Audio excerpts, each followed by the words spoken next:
अस्सलाम वालेकुम, welcome to program life with health with surgeon doctor Javed Arshad Sahab. आज हम बात करेंगे विटामिन डी की। इससे पहले बहुत अरसे तक ये विटामिन डी वाली इत्तला इतनी डिस्कस नहीं हो रही थी जितनी आजकल कुछ अरसे में मैं देख रही हूँ। बहुत इस पर डिस्कशंस हो रहे हैं, प्रोग्राम्स हो रहे हैं, मॉर्निंग शोज़ में बाकायदा मैसेज दिया जा रहा है कि we should go and test for vitamin D. और पता होना चाहिए कि हमारे अंदर हमारी जो बोन्स का जो हड्डियों का जो मसला बन रहा है वो बेसिकली विटामिन डी की डेफिशिएंसी या उसकी कमी की वजह से हो रहा है। फिर बहुत सारी मेडिसिन प्रिस्क्राइब की जा रही है, बहुत सारी न्यूट्रिएंट्स को लेकर, न्यूट्रिशंस को लेकर बात हो रही है। लेकिन जब डॉक्टर जावेद अरशद हमारे साथ मौजूद हों और ऑर्थोपेडिक सर्जन हमारे साथ मौजूद हों जिनकी एक अरसा या ज़िंदगी का एक हिस्सा ऑर्थोपेडिक सर्जरीज़ और ओपीडीज़ और उसमें गुजरी हो, तो इस शख्सियत से ज़्यादा मुझे नहीं लगता कि मैं किसी से विटामिन डी और हमारे मुल्क में इस वक्त जो पेशेंट्स या रेशो या जो भी हालात हैं वो किस नहज पर हैं वो डिस्कस करें। तो आइए प्रोग्राम का आगाज़ करते हैं और आपकी मुलाकात करवाते हैं डॉक्टर जावेद अरशद साहब से। अस्सलाम वालेकुम। वालेकुम अस्सलाम। जी, आपसे बात हो रही थी विटामिन डी जी या कार्टिलेज की बात कर रही थी आप, और हड्डी की कमज़ोरी की बात कर रही थी। ठीक है, हड्डी की कमज़ोरी या हड्डी का भुरभुरापन ये इंग्लिश टर्मिनोलॉजी में ऑस्टियोपोरोसिस कहलाता है। ठीक है, ऑस्टियोपोरोसिस हमारी बॉडी के हड्डी जो है उसमें 3 तरह के सेल होते हैं, ऑस्टियोब्लास्ट, ऑस्टियोक्लास्ट और osteocyte. Osteocyte is a precursor जो कि हमारी ऑस्टियोब्लास्ट के स्टोरेज फॉर्म है।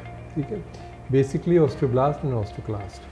ऑस्टियोब्लास्ट है, ब्लास्ट मतलब बनाना, ये हड्डी बनाते हैं।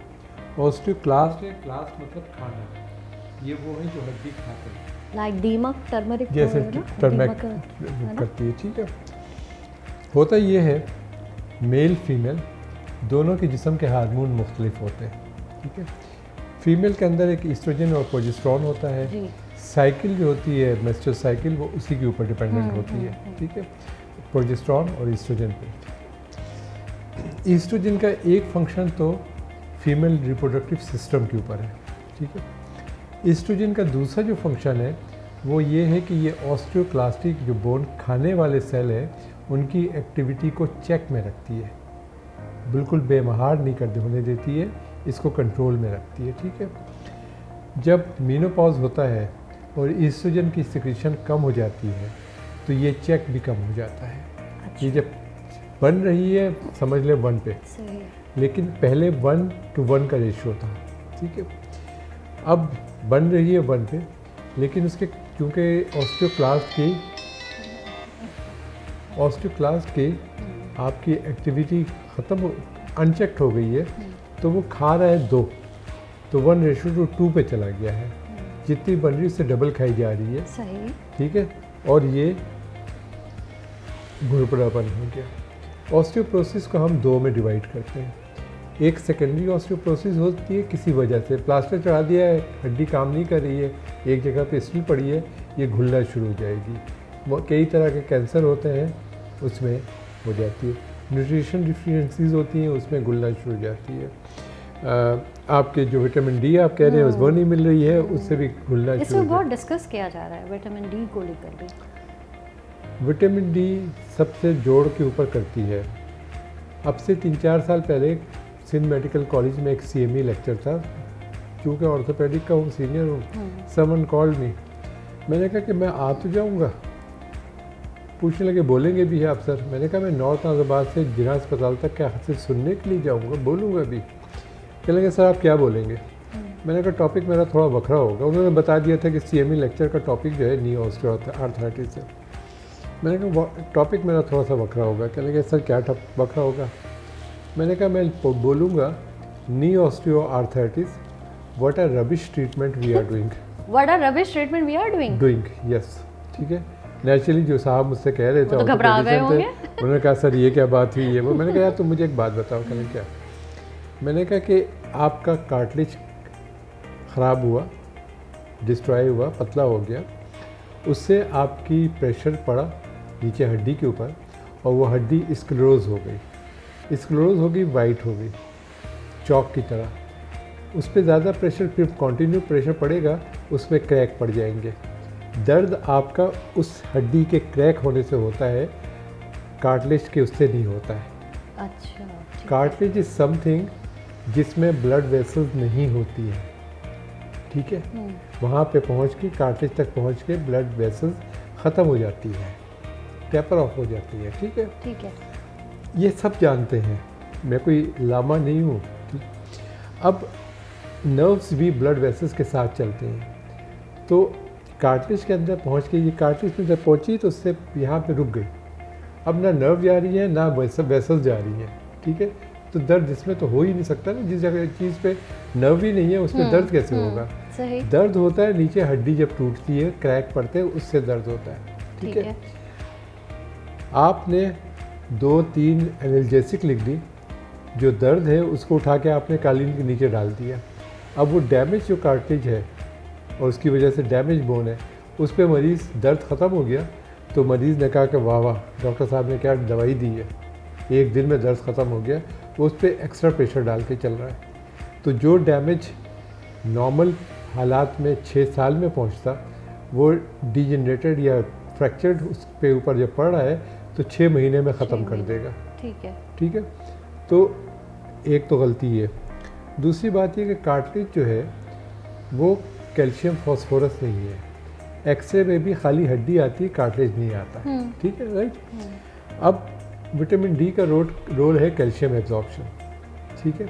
आप उसके साथ कैल्शियम दे रहे हैं, ये बेसिकली बोन की ट्रीटमेंट है, ये कार्टिलेज की ट्रीटमेंट नहीं है। अच्छा, ठीक है, ठीक है। तो इसका कोई रोल नहीं है। अच्छा, सही सही। अब आप चाहे विटामिन डी और कैल्शियम जितना भी लें, लेकिन बेसिकली कार्टिलेज का मामला है। ये तो आपने अपना सिर्फ फेस सेविंग के लिए दे रहे हैं, ठीक है।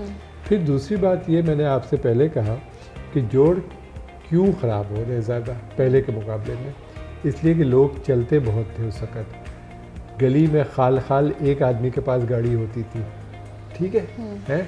हर घर में 4-4 गाड़ियाँ नहीं होती थी। लोग वॉक ज़्यादा करते थे। वॉक ज़्यादा करते थे, वॉक अपने काम के लिए भी उनकी ज़रूरत होती थी, सब कुछ।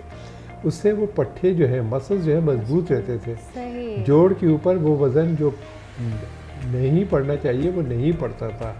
मैंने पहले कहा कि जोड़ के ऊपर ये कार्टिलेज और इसके ऊपर जो मसल्स हैं, इन दोनों का रोल है। आपने सारा मसल का ख़त्म कर दिया है और कार्टिलेज के ऊपर डाल रहे हैं। मतलब कि जब हम एक स्केलेटन देखने हैं तो उसका मूव होना बहुत ज़रूरी है, उसकी जॉइंट्स का मूव, एक्सरसाइज टाइप का मूव होना ज़रूरी है। अब तीसरी चीज़ ये कि आप एक तरफ मरीज़ से कह रहे हैं कि जी एक्सरसाइज करके ये क्वाड्रिसेप मसल मजबूत करो, दूसरी तरफ आप उसको मसल रिलैक्सेंट दे रहे हैं कि ये कमज़ोर हो, तो रबिश ट्रीटमेंट नहीं है क्या ये? तो उनको नहीं पता क्या? पता है, लेकिन वो पेशेंट ऑपरेशन पे चला जाए तो दवाई के सिर्फ 2000 कंसल्टेशन है, 2 लाख ऑपरेशन के 2 लाख बन जाएंगे। हाँ, सही। रेवेन्यू बड़ी इंपॉर्टेंट चीज़ हो गई हमारी दुनिया में अब। वो सब यही कहते हैं महंगाई इतनी हो गई है कि ये तुम्हारा कोविड जो है ये क्या है, ये रेवेन्यू का रेवेन्यू का फ्रस्ट्रेट कर रहे हैं एक दूसरे को सारे। नहीं भाई, बात ये है क्या measles, mumps, whooping cough, tetanus, इसके इंजेक्शन नहीं लगते थे जी। 2 इंजेक्शन लगते थे, 5 साल पे एक बूस्टर लगता था। हम सब उसी पे चल रहे हैं। हाँ जी, हमारे बच्चे उस पे चले, इसलिए कि हमारी उस डिजीज़ के अगेंस्ट हमारे जिस्म में एक लड़ने वाली फोर्स तैयार की है हमने, ठीक है। हम इंजेक्शन लगा लेते हैं, दिस इज़ WHO डेटा सारा, कि उसके बाद भी ये नहीं होता कि जिसको लग गया वूपिंग कफ का वो पूरी उम्र उसको नहीं होगी। ये 60% बचाता है, 40% फिर भी हो जाती है। कोविड भी आपको 60% बचाता है, 40% फिर भी होता है लगवाने के बाद। अगर हम फ्लू की लेते हैं तो वो है सब एक नेचुरल है कि जब वेदर चेंज होता है, जैसे गर्मी से सर्दी या सर्दी से गर्मी है, इस तरह, तो उस वक्त वो जो एक पीरियड होता है उस वक्त लोगों को होता है जुकाम होता है। ये कोविड वायरस एडिनो वायरस है, ये 1960 से आ रहा है, हर 10 साल पे, ठीक है। इसकी जो भी वैक्सीन बन रही है वो पहले से शेल्फ पे रखी हुई थी, उसी को उन्होंने एडवांस करके उसकी वैक्सीन बना ली है। वैक्सीन बनाना FDA की अप्रूवल के साथ, ठीक है। उसमें प्री क्लिनिकल रिसर्च होती है, फिर फेज़ 1, फेज़ 2, वो आपने फेज़ सारा 3 डिटेल में हमें ठीक एक है? प्रोग्राम में हाँ, बताया बता है चुका पूरा, हूँ कि हाँ। पेंडेमिक के जी, करार और देके उसका बड़ा ज़बरदस्त मुझे रिस्पॉन्स पेंडेमिक करार देके इन्होंने इसको ख़त्म कर दिया। सही। अब हमें नहीं पता है कि ये ट्रायल है और है तो ट्रायल ही, इसके क्या कॉम्प्लिकेशन बाद में आएंगे। सही। अच्छा डॉक्टर साहब, अगर मैं वर्टिब्रल कॉलम की बात करूँ या मोहरों की बात करूँ, तो जब हम पढ़ते भी थे तो ऐसा लगता है जैसे कोई पजल्स हैं कि वो एक दूसरे से जुड़े हुए हैं, मोहरे, ठीक है। अभी L1 L2 और उसकी बड़ी बात होती है, अच्छा वो आप ही हमें गाइड कीजिएगा कि बाज़ दफ़ा मोहरों का अपनी जगह से हिल जाना, बाज़ दफ़ा मोहरों के अपने जो एजेस होते हैं उसका टूट जाना, और बाज़ दफ़ा मतलब उसमें भी स्टीरॉइड्स होती हैं या फिर सर्जरीज़ होती हैं, और बहुत सारे ऐसे मेरे अपने हल्के में कि उन्होंने सर्जरीज़ भी करवाई हैं सिर्फ इसलिए कि अब हम ठीक हो जाएंगे, लेकिन वो मसला तो आज भी कहीं खड़ा है मोहरों का। एक मोटी सी बात बताएं,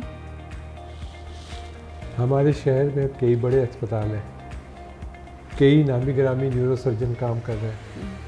मुझे कोई डेटा देगा कि उनके ऑपरेशन का सक्सेस रेट कितना है?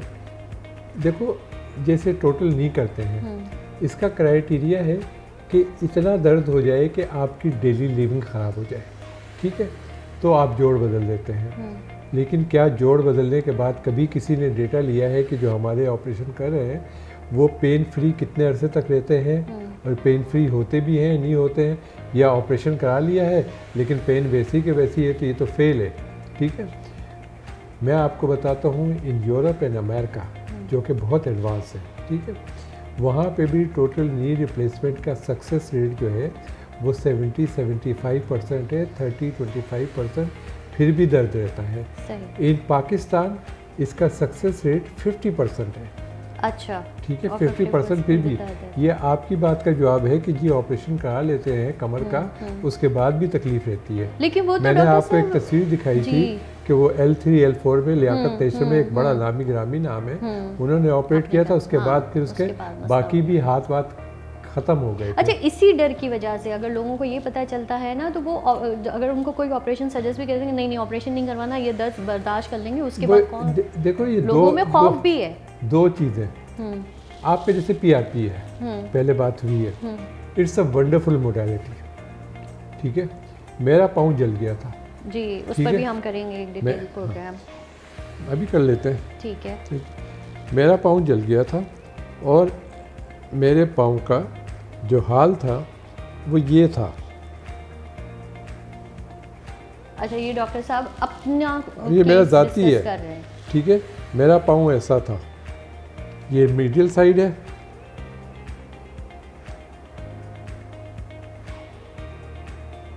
ये लेटरल साइड है। ये तो बहुत ही ज़्यादा बर्न है, मतलब अच्छा खासा, बिल्कुल। आई थिंक वो जो स्टेजेस भी होते हैं ना बर्न्स के, तो फिर आपने लेटर ऑन आपने कहीं और से इलाज करवाया था पहले? ये मेरा सोल ऑफ फुट है, जो भी इसकी खाल पूरी निकल गई है। मैंने अपना खून लिया, मैंने लेबॉर्ट्री में बैठ के PRP उसका बनाया, ठीक है। ये सैटरडे की रात में 9 बजे जला था। वेडनेसडे को मैं OPD करने गया, आखिर में मैंने लड़के से कहा कि ये पकड़ो, पाँव को अच्छी तरह नॉर्मल सलाइन से धो, खुश करो और ये PRP लगा दो, ठीक है। 3 महीने में जैसी नॉर्मल खाल होती है मोटी सी, जैसे उसका न्यूरोवेस्कुलर स्टेटस है, वो सारा के सारा वैसे ही रिस्टोर हुआ। PRP से एक दफ़ा। It's a wonderful modality.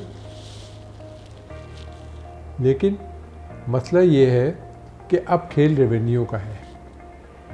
जिनको इसके बारे में पता है वो भी, और उनसे कहीं ज़्यादा जिनको इसके बारे में कोई ट्रेनिंग नहीं है, वो उल्टी सीधा PRP के नाम पे सीरम बना रहे हैं और वो पेशेंट को लगा रहे हैं। जब पेशेंट को उससे फ़ायदा नहीं हो, उल्टी तकलीफ़ हो, तो वो पेशेंट 10 लोगों को बताता है कि ये बेकार चीज़ है। ऐसा बिल्कुल नहीं है। मैं आपको अपना पाँव दिखा देता हूँ कि कितना, वो हम अभी सस्पेंस रखते हैं, क्योंकि अब बात अगर इस प्रोग्राम के एंड में PRP डॉक्टर साहब ने छेड़ा है तो ये एक बड़ा सब्जेक्ट है, और इसके लिए आपको इंतज़ार करना पड़ेगा हमारे नेक्स्ट प्रोग्राम का, जो हम डिटेल PRP पे करेंगे।